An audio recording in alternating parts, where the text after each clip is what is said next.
ഈ മുകുൾ വാസനിക് എന്നൊക്കെ പറഞ്ഞ ആളുകൾ ഇവർക്ക് സ്വന്തം ജനിച്ച നാട്ടിൽ യാതൊരു അംഗീകാരവും ഇല്ലാത്ത ആളുകളാണ്. അതിൻ്റെ കൂടെ വേറൊരു ചങ്ങാതി ഉണ്ടായിരുന്നല്ലോ, അജയ് മാക്കൻ. ഈ മാക്കൻ ഉണ്ടല്ലോ, പൊക്കം കുറഞ്ഞ് കറുത്തിട്ടൊരു മാക്കാച്ചിനെ പോലെ 15 കൊല്ലം മുമ്പ് ഇതുപോലെ സമയത്ത് ഡൽഹി നിയമസഭാ തെരഞ്ഞെടുപ്പ് നടന്നപ്പോൾ അദ്ദേഹം കോൺഗ്രസിന്റെ ചീഫ് മിനിസ്റ്റീരിയൽ കാൻഡിഡേറ്റ്. പിന്നെ ആ തെരഞ്ഞെടുപ്പിന് വോട്ടെണ്ണി കഴിഞ്ഞപ്പോൾ എന്ത് സംഭവിച്ചു?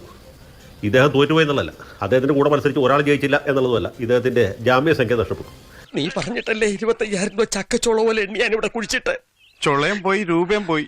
അതായത് സ്വന്തം നാട്ടിൽ അവനവൻ്റെ വീടിരിക്കുന്ന കോൺസ്റ്റിറ്റ്യുവൻസിയിൽ മത്സരിച്ചാൽ ജാമ്യസംഖ്യ തിരിച്ചു കിട്ടാൻ പറ്റാത്ത ആളുകളാണ് കേരളത്തിൽ മുഖ്യമന്ത്രിയെ തെരഞ്ഞെടുപ്പിക്കാനായിട്ട് അവിടെ നിന്ന് ചൂട്ടും കത്തിച്ച് പോകുന്നത്. അപ്പോൾ എന്തുമാത്രം സീരിയസ് ആണ് ഈ വിഷയങ്ങളെന്ന് മനസ്സിലായില്ലേ? ഇവിടെ ജയിച്ച MLA-മാർക്ക് ഒരു ഹാളിൽ യോഗം ചേർന്ന് അവരിൽ കൂടുതൽ വോട്ടിടുന്ന ആളെ മുഖ്യമന്ത്രിയായിട്ട് തീരുമാനിച്ചാൽ മതി. അതിനുള്ള അറിവോ പ്രാപ്തിയോ ലോകവിവരമോ ഇവിടെയുള്ള MLA-മാർക്ക് ഉള്ളതായിട്ട് ഹൈക്കമാൻഡിലിരിക്കുന്ന ആളുകൾക്ക് തോന്നുന്നില്ല. അതുകൊണ്ട് അവിടെ നിന്ന് നിരീക്ഷകരെ അയക്കുന്നു. നിരീക്ഷകർ ഇവിടോട് സംസാരിച്ച് ഒരു കടലാസിൽ കുറിച്ചുകൊണ്ട് പോകുന്നു. അത് ഡൽഹിയിൽ കൊണ്ടുപോയി മറ്റെന്തൊക്കെയോ ആഭിചാര പ്രവർത്തികൾ ചെയ്ത് അതിൻ്റെ അടിസ്ഥാനത്തിൽ ഇനി മുഖ്യമന്ത്രിയെ അങ്ങ് പ്രഖ്യാപിച്ചു കളയാം എന്നാണ് വിചാരിച്ചത്. ഊഷ്മാണ്ടന്മാർ. അപ്പോൾ ഇത് മാർപ്പാപ്പയെ തെരഞ്ഞെടുക്കുന്നതിനേക്കാളും സങ്കീർണമായ പ്രക്രിയകളാണ് ഇവിടെ നടന്നുകൊണ്ടിരിക്കുന്നത്. UDF ജയിച്ചാൽ ഈ LDF-ന്റെ ദുർഭരണം അവസാനിക്കും. ആശ്വാസമായി. ഇനി പിണറായി വിജയന്റെ മുഖം കണ്ടല്ലോ എന്ന് വിചാരിച്ച് കൂട്ടിയ ആളുകൾ വരെ അവരും ഒക്കെ കൊഞ്ഞനം കുത്തുന്ന നടപടിക്രമങ്ങളാണ് ഇവിടെ ഹൈക്കമാൻഡും ലോ കമാൻഡും എല്ലാം ചെയ്തുകൊണ്ടിരിക്കുന്നത്. അപ്പോൾ ചുരുക്കി പറഞ്ഞാൽ അങ്ങേയറ്റം ലജ്ജാകരമായ ഒരു പ്രക്രിയയിൽ കൂടിയാണ് കേരള സംസ്ഥാനം കടന്നുപോകുന്നത്. ഫോർ എക്സാമ്പിൾ, ശ്രീ കെ കരുണാകരൻ ലീഡറായിരുന്ന കാലത്തോ അല്ലെങ്കിൽ അതിനുശേഷം ആന്റണി ലീഡറായിരുന്ന സമയത്തോ ഉമ്മൻചാണ്ടിയുടെ സമയത്തോ ഇങ്ങനെയുള്ള കോമാളിത്തരങ്ങൾ നമുക്ക് കണ്ട് ഓർമ്മയില്ല. ഇത് പുതിയ ഒരു പ്രക്രിയ. ആളുകളെ എങ്ങനെ വെറുപ്പിക്കാം, ആളുകളെ എങ്ങനെ ഈ വോട്ട് ചെയ്ത ആളുകളെ എങ്ങനെ പഴയ മുഖ്യമന്ത്രി ആയിരുന്നല്ലോ ഭേദം, പിണറായി വിജയൻ ആയിരുന്നു ഇതുപോലത്തെ കോമാളിത്തരമൊന്നും ഉണ്ടായിരുന്നില്ലോ എന്ന് പറയിപ്പിക്കാം.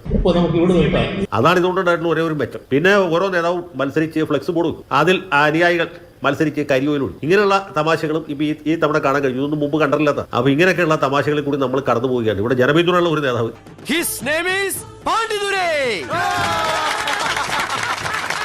പണപിന്തുണയുള്ള മറ്റൊരു നേതാവ്, പണമുള്ളവന്റെ കൂടെയാണ് MLA-മാർ നിൽക്കുന്നത്.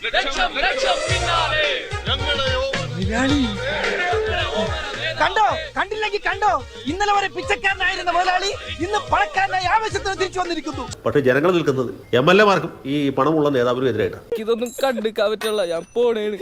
ഘടകകക്ഷികൾക്ക് ഒരു അഭിപ്രായം, പാർട്ടിക്ക് വേറെ അഭിപ്രായം. ഇവിടെ വലിയ വലിയ കാര്യങ്ങൾ തീരുമാനിക്കാൻ ഞാനുണ്ട്. നിങ്ങൾ അവനൊരു സജഷൻ പറഞ്ഞല്ലോ. അപ്പം ഇങ്ങനെ നിരവധി പ്രഹേളികൾ കൂടി കടന്നുപോയിക്കൊണ്ടിരിക്കുന്നത് നമ്മുടെ ജനാധിപത്യ സംവിധാനത്തിന്റെ ആ ഒരു ഗതി എന്ന് പറഞ്ഞത്. ഇപ്പൊ ആര്യ തന്നെ നേരത്തെ പറഞ്ഞല്ലോ, ഭൂരിപക്ഷം ഇല്ലാത്ത തമിഴ്നാട്ടിൽ ഭൂരിപക്ഷവുമായി മുഖ്യമന്ത്രിയുമായി, ഭൂരിപക്ഷമുള്ള പശ്ചിമ ബംഗാളിൽ നാളെ സത്യപ്രതിജ്ഞ നടക്കുകയാണ്. എങ്ങനെയാണ് ഓരോ സംസ്ഥാനത്തും BJP അല്ലെങ്കിൽ മറ്റു പാർട്ടികളൊക്കെ ശക്തിപ്പെടുന്നത് നോക്കാൻ കണ്ടുപിടിക്കാനുള്ള ഏറ്റവും നല്ല മാർഗ്ഗം ഇതാണ്. എന്തുകൊണ്ടാണ് കോൺഗ്രസിനെ ജനങ്ങൾ വെറുക്കുന്നത്? എന്തുകൊണ്ടാണ് ഓരോ തെരഞ്ഞെടുപ്പ് കഴിയുമ്പോൾ ഇതിങ്ങനെ 14 രാവ് കഴിഞ്ഞ നിലാവ് പോലെ ശോഷിച്ചു വരുന്നത് എന്ന് ചോദിച്ചാൽ ഇതുപോലുള്ള കോമാളിത്തരമാണ് ഓരോ സ്ഥലത്തും നടക്കുന്നത്.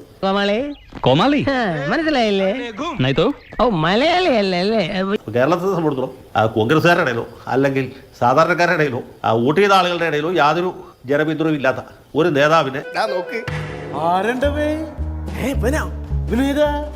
നൂലിൽ കെട്ടിയിറക്കാനുള്ള ശ്രമമാണ്. അതിന് വേണ്ടിയിട്ടാണ് ഈ കോമാളിത്തരമൊക്കെ നടത്തുന്നത്. അയാളുടെ അടുത്ത് നിന്ന് പണം വാങ്ങിയ കുറേ MLA-മാർ സംഗതി വശാൽ തെരഞ്ഞെടുപ്പിൽ ജയിച്ചു. അതുകൊണ്ട് അവരെല്ലാവരും ഇദ്ദേഹത്തിന് വേണ്ടി കൈമുക്കും. ഇതാണ് ഇവിടെ സംഭവിച്ചുകൊണ്ടിരിക്കുന്നത്. ഇതൊക്കെ ജനങ്ങൾക്ക് മനസ്സിലാവുന്നു. ആളുകൾ വെറും വിഡ്ഢികളൊന്നുമല്ല. അപ്പൊ ഇതാണ് നമ്മുടെ കേരളത്തിൽ ഇപ്പോൾ നടന്നുകൊണ്ടിരിക്കുന്നത്. ഘടകകക്ഷികൾക്ക് പോലും ഇപ്പോൾ ദുർഗന്ധം കൊണ്ട് മൂക്ക് പൊത്തുന്ന അവസ്ഥയിലെത്തി.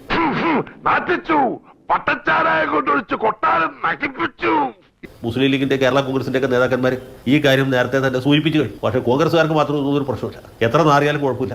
അവർക്ക് ഈ നാറ്റം സുഗന്ധമായിട്ടാണ് ഫീൽ ചെയ്തത്.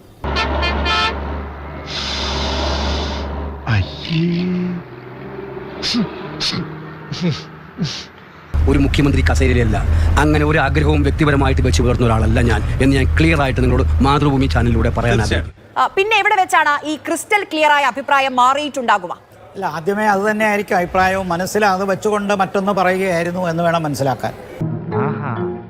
അത് നിനക്ക് നേരത്തെ അറിയാമായിരുന്നു? ഏകദേശം അറിയായിരുന്നു. വാസ്തവത്തിൽ ഇങ്ങനെ ഒരു രംഗം കോൺഗ്രസ് പാർട്ടി ഈ സാഹചര്യത്തിൽ ഉണ്ടാക്കാൻ പാടില്ലായിരുന്നു. കാരണം പുത്തരിയിൽ തന്നെ കല്ല് കടിക്കുന്നൊരവസ്ഥയാണ്.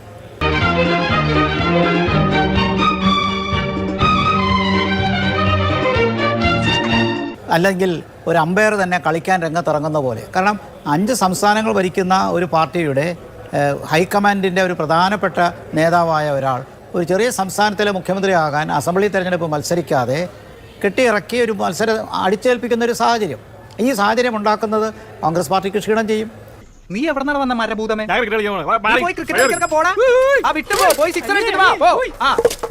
എപ്പോഴാണ് അദ്ദേഹത്തിൻ്റെ മനസ്സിൽ ആദ്യവും ഇതുണ്ടായിരുന്നു. കാരണം മറ്റു ചില ചാനലുകൾക്കൊക്കെ അദ്ദേഹം കൊടുത്ത ഒരു അഭിപ്രായം, ഇതുമായി ബന്ധപ്പെട്ട വിവാദങ്ങളിൽ ഞാൻ ഇടപെടാൻ ആഗ്രഹിക്കുന്നില്ല, വിവാദം വേണ്ട എന്ന് പറഞ്ഞതാണ്. ഇത് മാതൃഭൂമിക്ക് മാത്രമായിരിക്കും അദ്ദേഹം ഇത്ര വ്യക്തമായിട്ട് പറഞ്ഞത്. പറഞ്ഞതൊക്കെ വെള്ളത്തിൽ എഴുതിയ പോലെയായി, അതൊക്കെ മാറിപ്പോയി. നമ്മൾ തമ്മിൽ ആദ്യമായിട്ടല്ലേ കാണുന്നത്. ഇതുപോലത്തെ ഒരു മുഖം ഇതിനു മുമ്പ് കണ്ടിട്ടില്ലല്ലോ. ആദ്യമായിട്ടാ ഇതുപോലൊരു മുഖം കാണുന്നത്, അവസാനമായിട്ടും. എന്തോ കുത്തി പറയുന്ന പോലെ എനിക്ക് ഫീൽ ചെയ്യുന്നുണ്ട് കേട്ടോ. കുത്തിയില്ലല്ലോ, കുത്താൻ പോണല്ലേ ഉള്ളൂ. അവന് കൊടുക്കാനുള്ളത് ഇങ്ങ് തന്നാ മതി.